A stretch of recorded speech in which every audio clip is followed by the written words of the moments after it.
All for coming.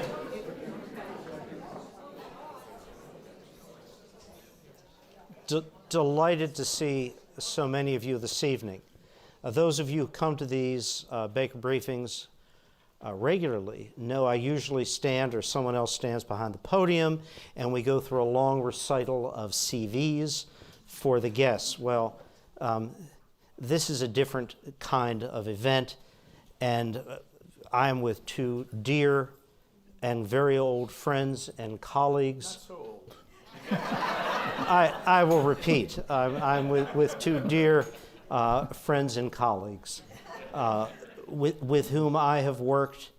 They have worked together over many, many decades in the Department of State and overseas in furtherance of U.S. interests, primarily in the Middle East. Aaron Miller, on the far side, is a senior fellow at the Carnegie Endowment. Aaron has written on topics ranging from what we used to call the Middle East peace process. I've banished the use of those last two words. To America, the American presidency, and reflections on the state of the country, why things are as they are, where they may go. Dan Kurtzer, U.S. Ambassador to Israel, U.S. Ambassador to Egypt, Senior Department of State official, is Danny Abraham Professor at Princeton University at what used to be called the Wilson Center. Aaron, by the way, Wilson School. Aaron used to be at what used to be the Wilson Center.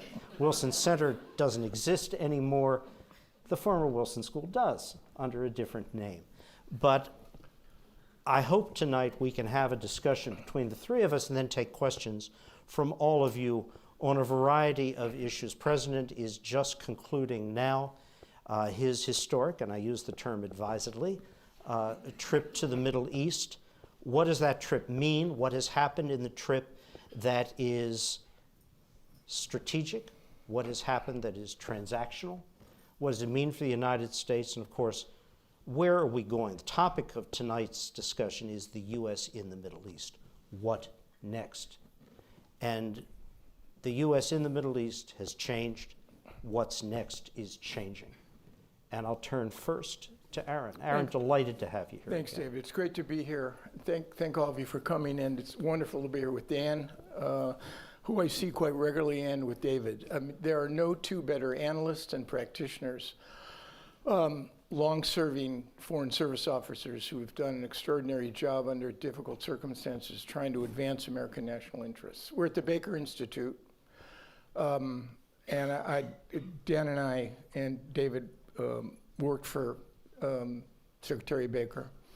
It was the last time, in my judgment, Bush 41 and Baker, that the United States was admired, feared, and respected as a great power to the degree that it needed to be. An extraordinary individual. We love him and we miss him, seeing him. Permit me a personal comment. I know we're going to talk about the Middle East and foreign policy. But in my judgment, and I won't say Washington is ground zero, that would be a trivialization of 9/11, but it's very hard to understand and to appreciate what is happening to this country unless you see the damage that's being done to ordinary people.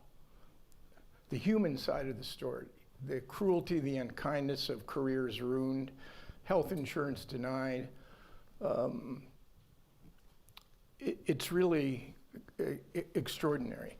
And I'd only add this. We spent our entire lives in foreign policy trying to advance the national interests of the United States. But the greatest threat at the moment does not come from a President Xi or a Vladimir Putin or the Supreme Leader Ali Khamenei. It comes from a president the likes of which we've never seen. The founders believed deeply in two things: public virtue and moral self-governance. The capacity of a leader to control their ambitions, their desires, to keep their personal demons under control in pursuit of and tethered to the public virtue. The notion that individuals are empowered to serve the greater good. My last point, and we can go on to foreign policy. We have a president who has no capacity, in my judgment. I've worked for Republicans and Democrats, and I voted for Republicans and Democrats. You can take this as a partisan comment, but it's an analytical observation. We have a president who has no capacity, in my judgment, to turn the M in me upside down so it becomes a W in we. Every single president, and all presidents wanted more power. In some cases, in periods of crisis, Civil War, FDR, Richard Nixon, sought power, pushed the envelope. But nothing, the aggrandizement of presidential power we see today is unprecedented. And it constitutes, I would argue, a grave threat to the essence of liberal government with a small l. Constitutionalism, rule of law, and constraints against self-dealing and corruption.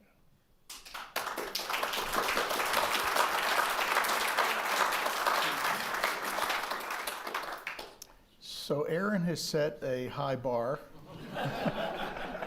I want to join him in thanking David and the Baker Institute for the invitation. It actually was Aaron and my idea to come, mostly out of the respect that we have for Secretary Baker. By far, head and shoulders above any of the other secretaries of state for whom we worked.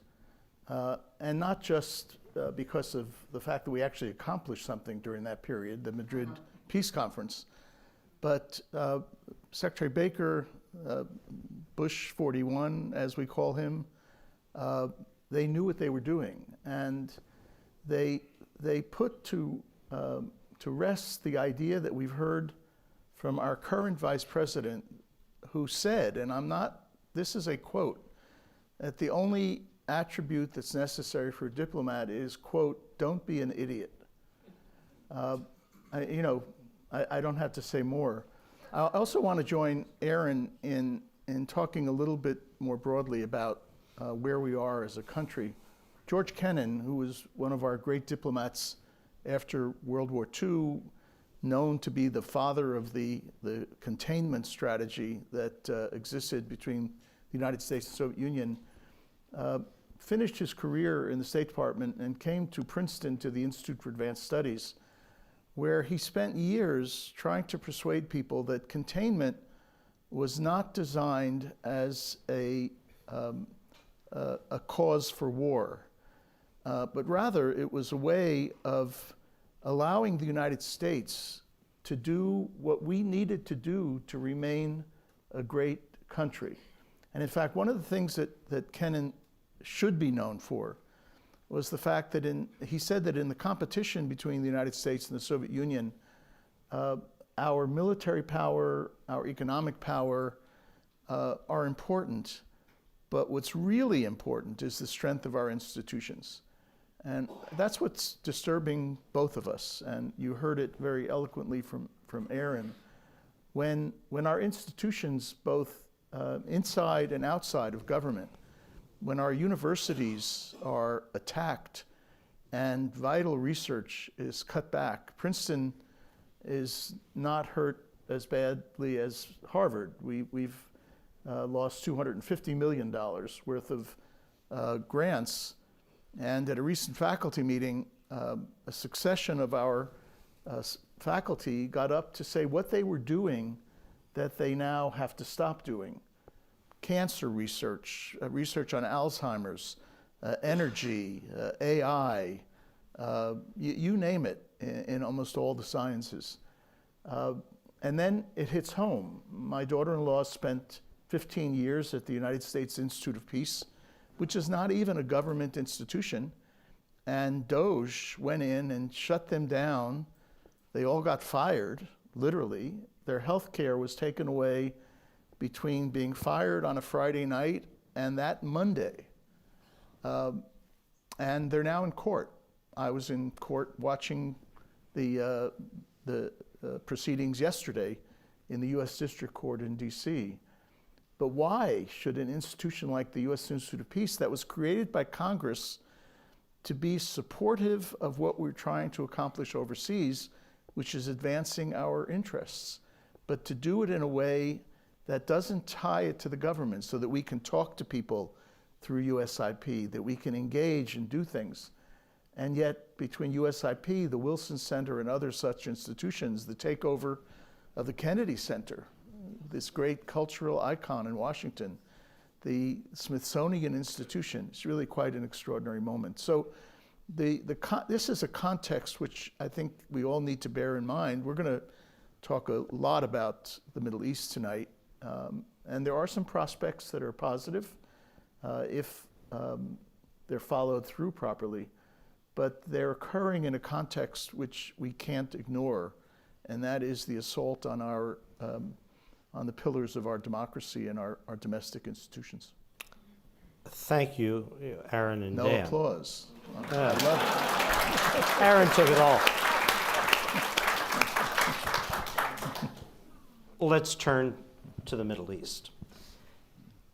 The extraordinary events since September of last year to the present have established a very different context and a very different potential, not certainty, but potential for positive changes, both with respect to U.S. interests, regional interests, the broader cause of peace and stability. Just to recap, from the detonation of the Israeli planted pagers in Lebanon in September of last year to the extraordinary 3.5 hours over Iran of the U.S.-assisted Israeli Air Force actions that removed Iran's air defense system, showed its vulnerabilities, and took out a majority of the capacity to fuel ballistic missiles. Very few casualties, but a very big symbolic strategic message sent to the exceptional 11 days, November 27th to December 8th, the fall of over a half century of brutal, criminal, kleptocratic Assad family rule over a decimated Syrian people and a bankrupted Syria. All of this has provided the potential for changes in some of the basic equations, context-wise, with which the three of us had to deal with issues of peacemaking for a very long time. Gaza is in a separate category, and certainly not a positive one. But there have been developments. The president has gone to the Middle East, and I'll make this very brief. Strip aside the deal-making, real or aspirational, of the visit. The president did two things. He made a statement in Saudi Arabia that the era of U.S. interventions, nation building, had come to an end. Too much treasure, too many lives had been lost to little or no effect or only negative effect. We were in a different world now, in which we would advance our interests in a different way. Well, we've been getting to that point for a long time. Joe Biden's withdrawal from Afghanistan was very much a product of a sense of revulsion against the loss of lives, the loss of treasure for quixotic ventures that had never achieved the very bold goals that had been set and had become enduring, if not forever, conflicts. But this was an acceleration, a public declaration of a sort we've never had. In a way, it brings to an end the 9/11 to present period, or at least would seem to. The president did something else. He met with interim Syrian President Ashara, and he announced that sanctions, which are a complex issue, only some of which we, the U.S. or the president, has the power to lift, that sanctions would be removed. Both of the steps, his declaration and the meeting with Ashara, were welcomed. Welcomed in some cases with caution by our Gulf partners who, more than we do, want to know that Ashara is not still a jihadist, that he will not act against minorities, Muslim minorities, as well as non-Muslim minorities, in Syria in a way that only generates further instability and violence where not us, but they are the immediate neighbors and the potential immediate victims. But still dramatic changes. So I turn to you, and Dan, we'll start with you. Tell us what you think all of this means. Me? Nope, start with Dan. You know, in no small measure, and I normally hesitate to think about transformational moments, but in no small measure, we are in one of those. And we're in a transformational moment for reasons that we would not have wanted to happen. Had there not been a war in Gaza, and had Israel not projected power in the several places that David mentioned, we would not see what we're seeing today. Hezbollah would still be paramount in Lebanon. Assad likely would be ensconced in Damascus with Hayat Tahrir al-Sham, the party that took over Syria in less than 2 weeks, would not have been able to do what it did. Iran's influence over the so-called axis of resistance would still be there. And so nobody would have suggested a couple of years ago to, quote unquote, unleash Israeli power that created conditions in which we now have these openings. And so what do you do with this situation? And where I want to just diverge a bit from David, I don't want to leave Gaza out of this equation. Because in a sense, what started out as a war by Israel that had tremendous justification, the attack by Hamas on October 7th, 2023, the brutality of that attack, the degree to which it not only was a successful military move, but it exceeded any of the norms that we normally associate with a military confrontation, that warranted a very significant response. But we're 18 months into that response, and that war should not be continuing. And so if we are at this transformational moment, then that has to be part of the equation.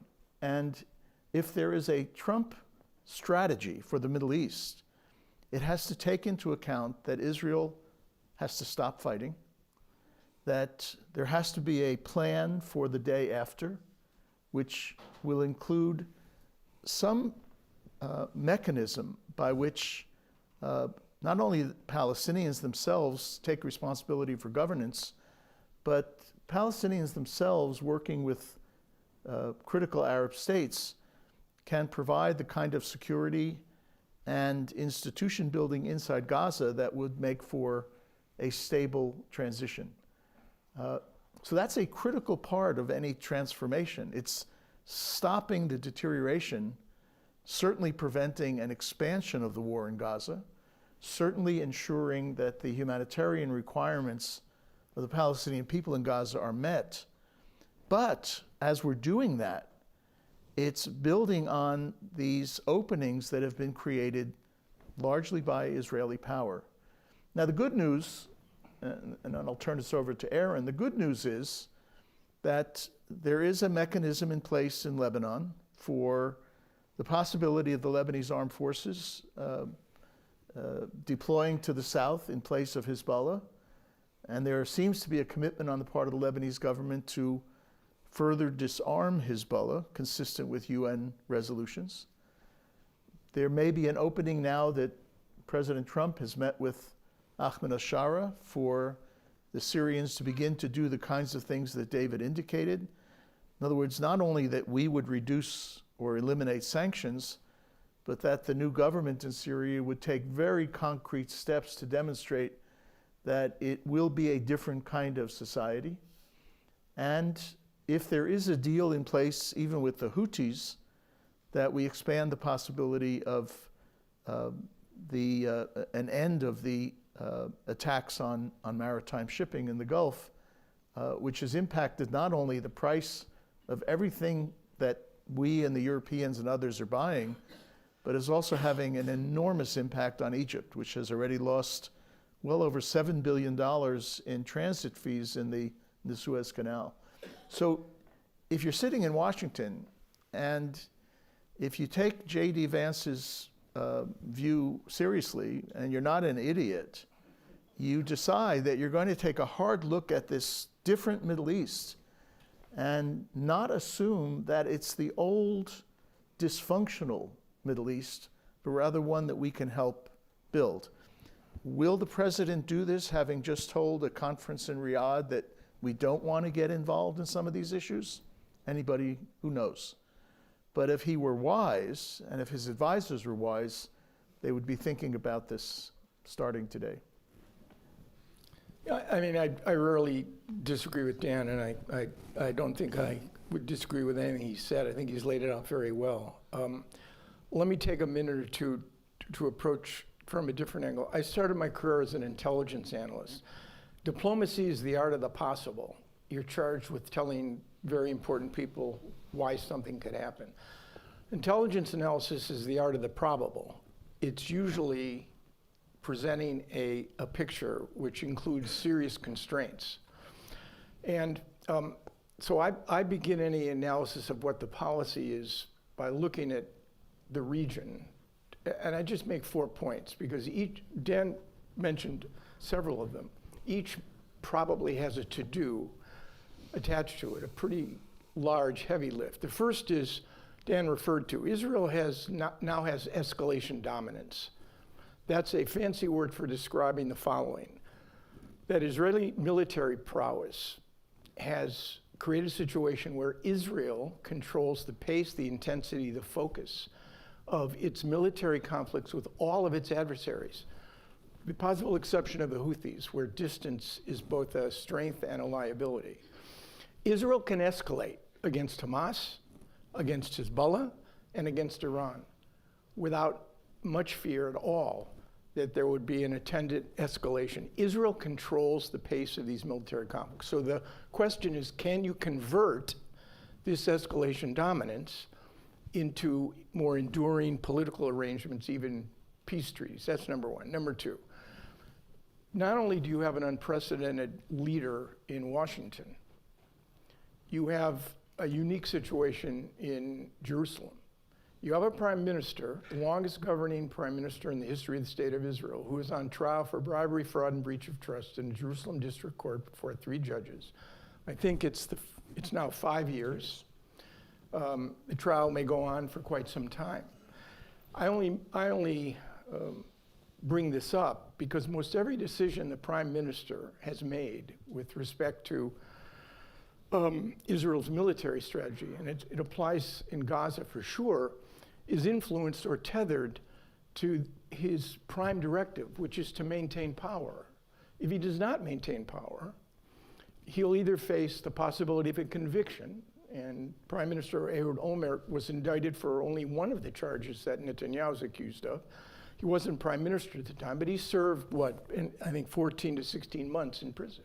Or alternatively, he cuts a plea deal to avoid jail time and ends his political career. So you have a prime minister for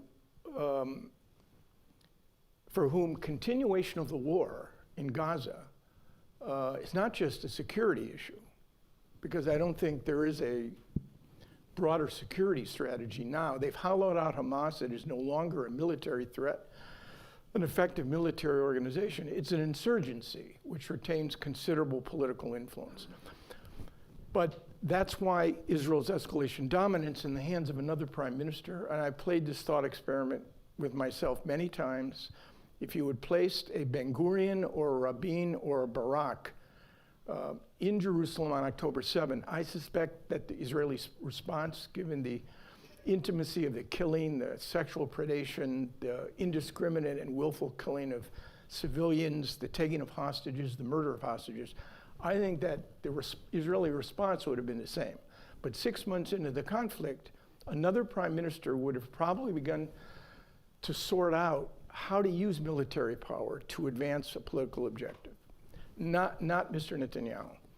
Third is the Arab world. David knows this area better than I do.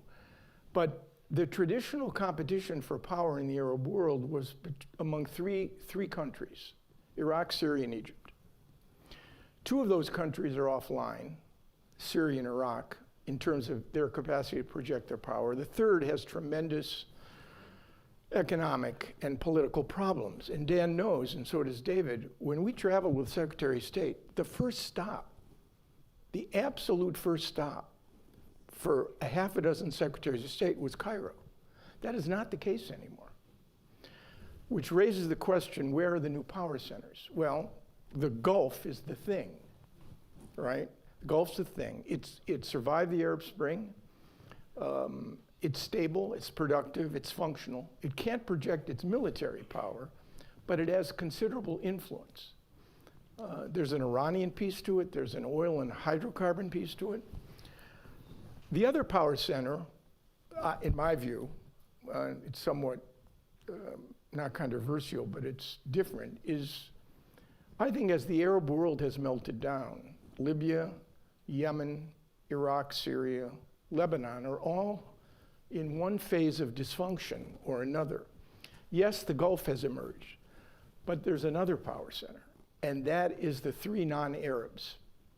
Turkey, Iran, however hollowed out it may be as a consequence of Israeli military action, and Israel. The three non-Arabs are the only states in this region that have the capacity to project their power significantly, for good or ill, beyond their borders. One is a member of NATO, one is America's closest ally, more on that later, and a third is maybe an outlier, but it has a centrality in almost everything all these other states do, in large part because of its putative nuclear weapons aspiration project. The one screwdriver's turn away from a nuclear weapon, which has reaped tremendous benefits for the Iranians if they can play their cards right. And those two power centers are going to continue to figure prominently. The final point is the one I'd make over and over and over again. It's a crutch, really, because if you ask me how the Israeli-Palestinian conflict is going to end, I couldn't say. If you ask me whether Syria will be the exception and end up being a relatively transparent, pluralistic society, if you ask me how what's going to happen in Iran, I can't say. What I can say is this. We have a region with a critical shortage of leaders. Leaders who are masters of their politics, not prisoners of their ideologies. Leaders who are not extractive leaders. Leaders who actually care about the prosperity and security of their citizens. Where are they? I mean, we need a Mandela and de Klerk. You need a Rabin and a King Hussein. Even a Rabin and Yasser Arafat in his first incarnation. And they don't exist. And I do not see how you can do anything more than what I call transactional diplomacy. The transformational diplomacy requires a different kind of leader. And I don't see them, but I believe they are necessary. So that's a challenge. I'm going to talk just a moment about laws of gravity. You can defy the laws of gravity to an extent, but in the end, the apple falls. You can order the tide not to come in or to go out, but as King Canute in the story found, it doesn't quite work. There is a fascinating dynamic now at play in this 19-month-long Gaza campaign. And it's the product of Israeli decision-making. On March 2nd, Israel, as an announced act of state policy, terminated the entry into Gaza. About 2 million people, that's the general estimate, live there, of all non-medical, all food-related humanitarian assistance. It's 2 months on from that termination, beyond. By Israel's own judgment, the IDF, the political echelons, famine and starvation, which have long been up and down as imminent risks, the actual occurrence of famine and starvation, which we, during the efforts I led, were able to prevent, a low bar, but a significant one. Couldn't do more, but we could stop that from occurring. They're going to happen. Whether it's in 3 weeks or 5 weeks or 6, the remainder of this month and June are going to see something different. That is a ticking clock. It's a ticking bomb. The IDF is extremely worried about the consequences of this. So's the political echelon. The question is, with this new impetus to do something, is there a broader impetus to look at a means not just of coping with the optics of famine and starvation, that is, letting in humanitarian assistance under some scheme, but to go beyond that, to look at how you stabilize Gaza with 65% of its entire stock of buildings uninhabitable, unusable, infrastructure fundamentally damaged, 100% dependent population. Nowhere else in the world are there numbers like this.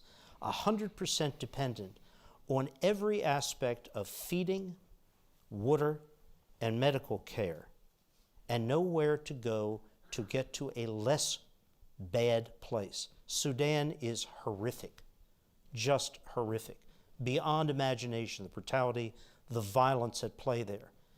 But Sudanese do have an ability to move to places where it is less horrible. That doesn't exist in Gaza. Can an opportunity be seized out of the humanitarian ticking clock to go beyond? Well, our experience has been, and I turn to my two friends here, but I speak of my own experience, and I quote all of the senior leadership of Israel's own security services, the Minister of Defense, the Chief of Staff of the IDF, the heads of both Mossad and Shin Bet, last summer of 24, that a kinetic campaign alone cannot achieve stability or ultimately the elimination of Hamas. It must be a political frame coupled with kinetic pressure that does that. And now we get to the nux of the dilemma. Minus the ability or willingness of the Prime Minister of Israel, the government of Israel, to commit to even a de minimis statement regarding a political future, you cannot, by kinetic force alone, predictably, quote, eliminate Hamas, close quote. You can't confront an ideology. I quote Yoav Gallant, the former Minister of Defense of Israel. All these folks, except for the Mossad chief, are formers now. You cannot confront an ideology with force alone. You've got to have a competing political vision. And it has to involve elements of the PA, not the PA, not the Palestinian Authority, this decrepit, geriatric, wholly corrupted group entrusted by its own people in the West Bank, but people from the PA and identified as from the PA. That has to be brought in. Minus that, you're just going to repeat the situation of the last 7 months since summer of last year. Gains from kinetic action are offset by the losses due to that kinetic action. Ticking clocks, ticking processes. But here we turn, Aaron, back to your comment on the extraordinary character of the Israeli government right now, not just Prime Minister, but this coalition. Right, but Dave, in all fairness, it's not just Netanyahu and Israel. If you ever, someone, I don't know, it was either Tom Friedman or Larry Summers, they're taking credit for this. This is the most profound piece of philosophy I guarantee you will hear. It's not mine, I didn't invent it, but it's so true about the human enterprise. It goes like this. In the history of the world, entire history of the world, nobody ever washed a rental car. And the reason people don't wash rental cars, although I use this line wherever I go, and a week or two later, I'll get a letter, usually from a wife, a girlfriend, or a sister of someone in the audience, with a receipt from a car wash. But that is not normal human behavior. People don't wash rental cars because most of us care only to a fault at times about what we own. And to answer David's question, the reason Gaza is the way it is because there's no ownership. For the last 18 months, the international community, the vaunted international community, divided, self-interested, dysfunctional, incoherent, couldn't do anything to impose serious costs and consequences. The Biden administration, and now even the Trump administration, failed to take a single action that normal humans would regard as sustained or serious pressure. Yes, on the Israelis. The Arab world. They stood by, refusing to impose a single cost or consequence on Israel or the U.S. for a period of Israeli-Palestinian conflict that was bloodier and more traumatic than any other, perhaps with the exception of the Nakba, in which 15,000 Palestinians were killed and 750,000 uprooted between 1947 and 1949. And the Palestinians themselves, leadership, Hamas on one hand, only too willing to expose 2.3 million Palestinians, and the more Palestinians who were killed, the more blacker Israel's image became on the assumption that Israel would be turned into an international pariah. And Mahmoud Abbas, an aging Palestinian leader, corrupt, nepotistic, authoritarian, with zero credibility in the West Bank. This was a making of many hands. And while you can deposit the primary responsibility on an Israeli prime minister who now prides avenging the dead as more important than redeeming the living, the 59 bodies of live and dead Israelis that Hamas holds. Others, many others, enabled, acquiesced, and cooperated in this. So in answer to your question, somebody or buddies needs to own this. And I don't know, I cannot answer that question. Who owns it? Who is going to put their arms around Gaza, not as our president has done in threatening to turn Gaza into Riviera and basically implying or actually suggesting directly that Palestinians should move on and live elsewhere. Who's going to own this? I asked the two of you. I mean, it's a challenge. Should it be that hard? This is 363 square kilometers, roughly twice the size of the District of Columbia, 2.3 million people. Why? I don't have an answer. Aaron, I can tell you what the answer would be to your question. Under both the Biden and Trump administration, the answer is the Gulf Arabs are going to have to own this. And the Gulf Arabs are going to have to own the PA and Ramallah as well. And whatever we think about the practicality of all of this or what it means, everybody looked to the UAE and the Saudis and the Qataris in a slightly different fashion as coming in to stabilize Gaza. That was the day, to the extent there was a day after, that's what it was going to be. Stabilization first. Well, how would it work? Would it be forces from those countries, maybe Indonesia or Malaysia? What if they were fired on by Hamas? Would they respond? Would they shoot a Palestinian Arab? Really? What if they were fired on or the inadvertent victims of an Israeli strike?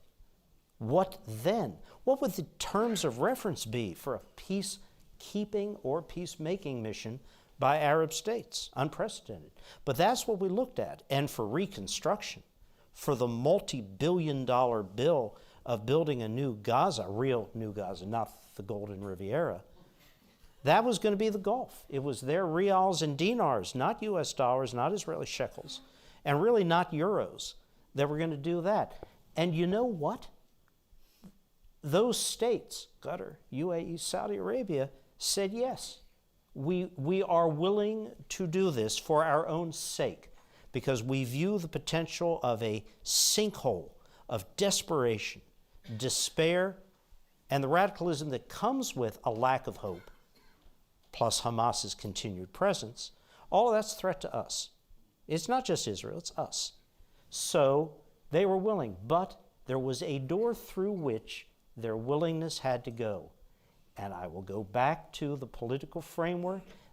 All of them said, we can't do this in light of the images broadcast out of Gaza in front of our people unless we have a commitment from the government of Israel to phrases, I just give you a representative combination of words, a credible commitment to a time-limited pathway to a negotiated permanent status or two-state resolution. They all have required it. Why didn't Donald Trump leave the region with a Saudi deal that included normalization with Israel? It eluded the Biden administration. It has eluded the Trump administration. And both wanted it and want it now because there is no such commitment from this government of Israel. Who advantages themselves from this? Hamas and Iran and the proxies.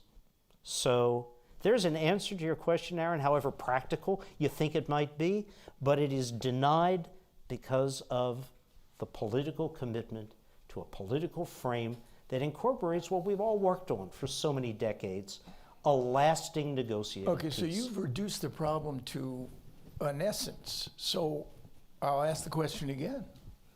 Why haven't this combination of forces, the international community, the United States, the Arab world, been willing to get a simple 4 or 5 word commitment from the Prime Minister of Israel presiding over the most right-wing government in Israel's history? Dan, you want to opine, and then I'll offer my thoughts. I was having fun watching this back and forth. It was great. Relax. You know, since I retired about 20 years ago from the Foreign Service, I've been at Princeton ever since, and one of the things that I've tried to do ever since is to look in the mirror. It's easy, very easy to say the Israelis should do X and the Palestinians should do Y and the Arab states should do Z. The question is, what have we done? And I would posit that in the entire history of this conflict between Israelis and Palestinians, the only times when there was a day after strategy that made any sense was when the United States defined it. We defined it in 1956, we defined it in 67, we defined it in 73, we defined it actually in 1970 when there was a war of attrition, in 73, and we should have defined it better after the Madrid Peace Conference that Aaron and I were privileged to work with Secretary Baker in helping to bring that about. And the reason I start that way is that in the 18 or 19 months since this war in Gaza started, this idea that somehow we can avoid defining and focusing in on that day after has gone unanswered. Now, I'll tell you a short story. A couple of weeks after October 7th, in what was unusual in my career in retirement, both the National Security Council and State Department reached out to me and to some others and said, we're thinking about the day after, please come up with some ideas. And so we did. And those of us who've been on the outside for a while know that that normally means, you know, the round file. You send the paper in, it gets sent over to the corner, maybe bundled up. You know, you do the 3-point shot from a distance. But the point is that there were a lot of good ideas that were coming out of both government in Washington and actors on the outside. And nothing happened with them.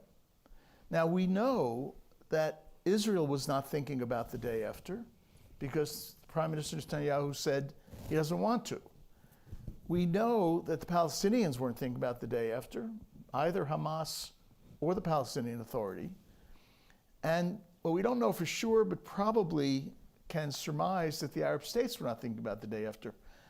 And I've wondered since October 14th or 21st, why we didn't exercise the leadership that Aaron noted has been so missing to define that day after and then make it happen.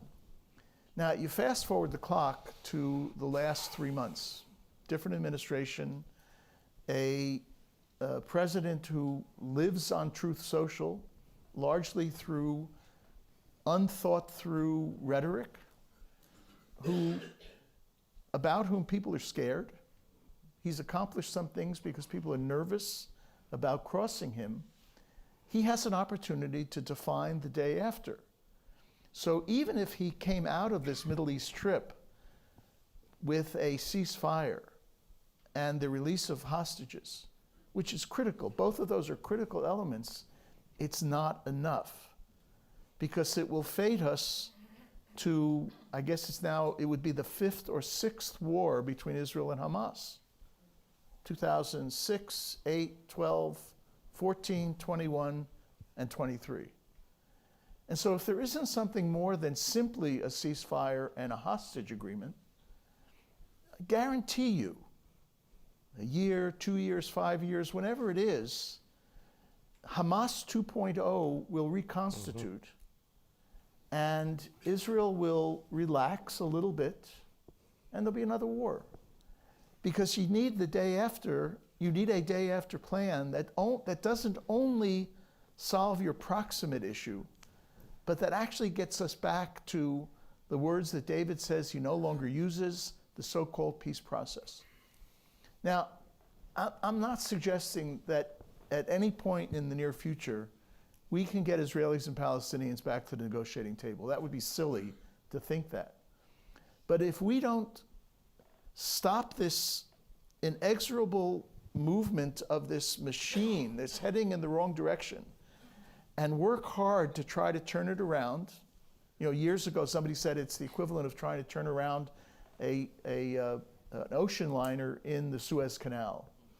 It may be hard to do, but if we don't try to stop the deterioration and to change the course which is being navigated by the parties in the region who are too weak and too leaderless to take these decisions, then I can guarantee you'll be back here in a couple of years. The two of us will be on the funny farm somewhere because we'll have retired. But your next speakers will talk to you about the next war. Now, what would a day after look like? And I'll be brief. I'll tell you about the paper that I sent in that we worked on at the now defunct U.S. Institute of Peace. It was 2 layers. It wasn't rocket science.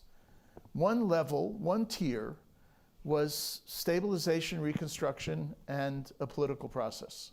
Because you have to do that in Gaza. You have to provide for security, you have to provide for law and order, you have to provide for basic needs, basic services. So there's a process that has to be undertaken to move from where you are, which is a very, very broken society, to a place that may at some point be able to stand on its feet. But that's not all you have to do. There's a second tier. You've got to then articulate what people know has to be articulated, which is that this conflict needs to end with 2 states living side by side in something called peace and security. Can't get there right away, but who's going to articulate that? It's got to be us. And it always has been us. I know I speak personally, and I can speak for Aaron. It was the greatest privilege of our career to be associated with an administration that knew how to do this. President George H.W. Bush, Secretary of State James A. Baker III, National Security Advisor Brent Scowcroft, they knew how to do this, not just on the Middle East. They calmed the waters in Latin America. They oversaw a peaceful reunification of Germany. They started out on a different relationship with the Soviet Union that collapsed on their watch. They knew how to do this. So it's not that this is beyond the ability of our leaders to do. The question is whether they're willing to invest the effort and exert the power that's in our hands to try to accomplish this. Dan has wonderfully laid this out, and has come right up to the cliff. And I'm going to jump over the cliff. We're skirting a critically important issue here, and that is the nature of America's relationship with Israel. It is a highly controversial, some would argue it's a third rail. The last U.S. president to seriously threaten Israel with sanction, the last one, the only one, was Eisenhower, when Ben-Gurion refused to withdraw Israeli forces from Sinai in 1956. Even Gerald Ford. other than Henry Kissinger, the most consequential Secretary of State in the modern history of the United States, James Baker, denied Israel housing loan guarantees. But that program was discretionary. It didn't deal directly with economic or military assistance to Israel. So no American president has produced the kind of sustained and significant pressure on Israel. And there are many reasons for that. And I don't want to suggest for a minute that the Israeli-Palestinian conflict is one hand clapping. It's not. There were moments, not many, where in fact the Israelis actually agreed to things with respect to a conflict-ending solution, and the opportunity were not seized for many different reasons. I'm not here to sell you anything. I'm trying to, now freed from government, I can be as clear and honest as possible. But that issue, the nature of the U.S.-Israeli relationship, the inability or unwillingness of American presidents to induce Israel, not just with honey, but in the words of the late Sam Lewis, ambassador to Israel, use honey and vinegar, as James Baker did in Bush 41, to get results. And that's a core question that needs to be answered. It does. And while I will not jump off of this particular cliff, I will try to discern the depth and the degree of the slope. Let me take you back, because I was inside on this, to what we faced in that week after October 7th. 1,200 Jews massacred. Greatest number killed in a single day since the camps were liberated. A calculated act that was designed by the pure terror of what was done, not to the sake of Gaza or even Ramallah, but to overturn secular Arab governments throughout the region. If that point is not understood, that Hamas's goal is only instrumentally Gaza and then the West Bank and the PA, it's the Arab world, because that's how the Arab world looks at Hamas. The shock of what had been done, 200 plus hostages taken, unsure who was living, who was dead, the greatest single failure of the Israeli security apparatus in the history of the state. The breaking of a fundamental social contract will give you our sons and daughters, some of whom won't come back, some will come back changed, but in return, you, the security services, give us the ability to lead what Bill Clinton famously called the quiet miracle of a normal life. That was broken, shattered. A traumatized country, a traumatized U.S., a traumatized Arab world that wasn't sure what was going to happen next.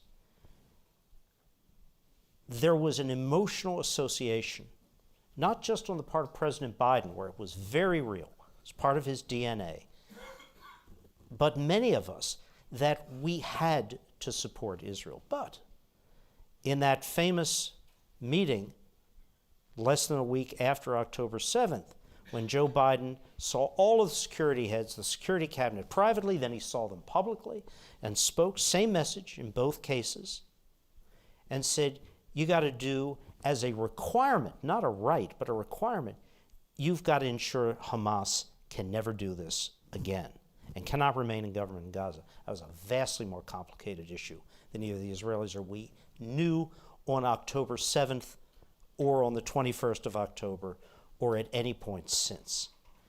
But he said something else. You're going to need political space and time to do this. This is going to be hard. And to have that space, you're going to have a humanitarian outreach and political outreach that is as vigorous as your kinetic campaign.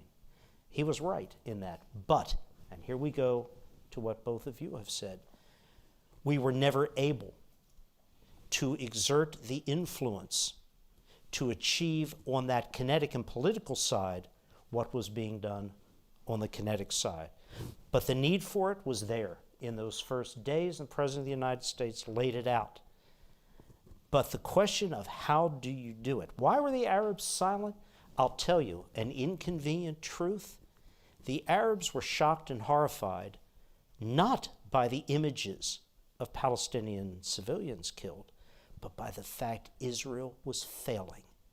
The Arabs had assumed that if Israel ever could conduct a campaign against Hamas with no limits, no bars, using everything they had, they would be able to break them. The fact that they could not was horrifying to the broader Arab world. They wanted nothing more than to see Israel win, to defeat, in quotes, Hamas. That wasn't done. That hasn't been done. Only a political framework, hard as it is, can achieve that goal. But that's a bit, not a justification, but an explanation of what was faced. When we briefly suspended a single delivery of 2,000-pound bombs, literally all hell broke loose. It didn't help that we were informed of it as Secretary Blinken and I and the team walked through Kerem Shalom Terminal, and we found out this had been done. Not the best moment, with the Israeli Defense Minister right there saying, "What's this I'm reading on my news?" So it's hard. It's really hard. And there were factors that, at least at the beginning, mitigated against. But you have never, and I, like Dan and Aaron, have spent almost a half century, each of us, working on these issues separately. A situation in which all of the most senior security officials in Israel publicly call for a political framework rather than pure kinetic action, and they are ignored, and then they're dismissed. There isn't a precedent.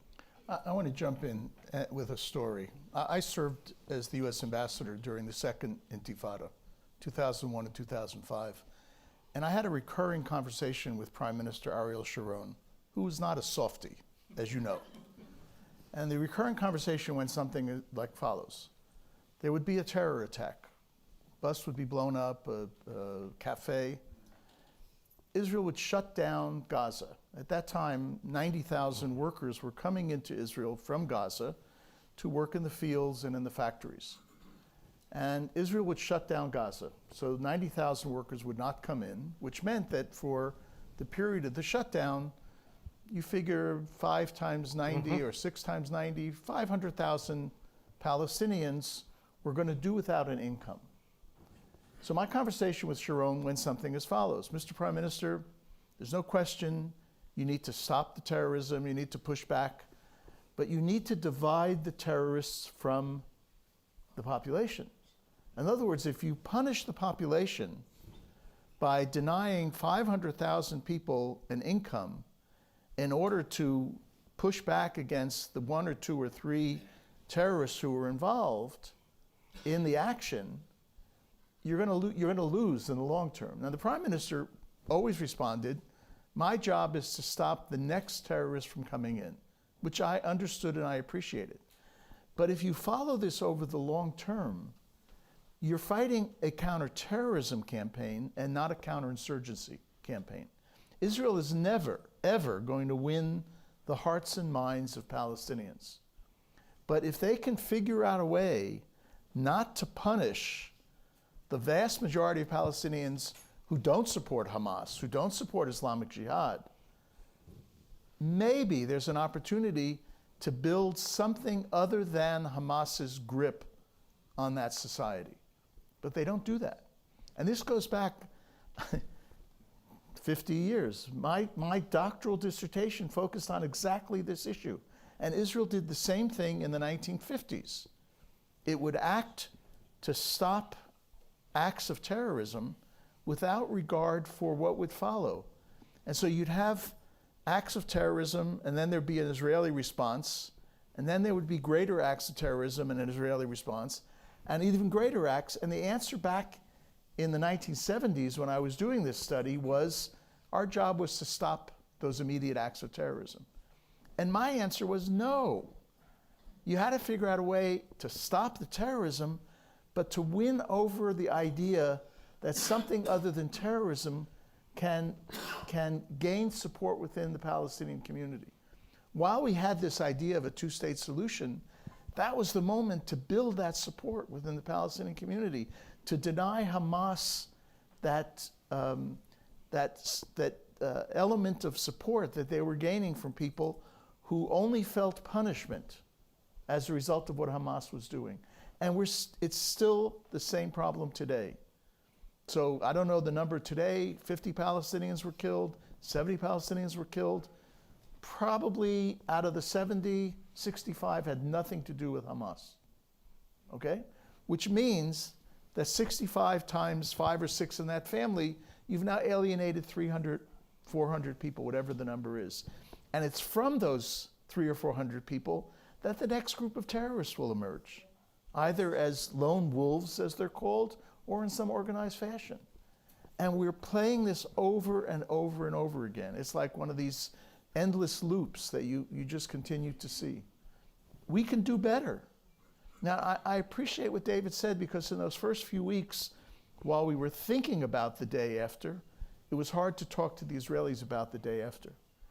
And in fact, those of us who had conversations in Washington from the outside with the administration heard, well, we were told that the war is going to come to an end in January of 2024. All right, that's reasonable. You've inflicted some pain on Hamas, and then you end it. That itself was 15 months ago. And there's still no day after plan, and no day after prospect at the moment. Aaron? I just would add, but again,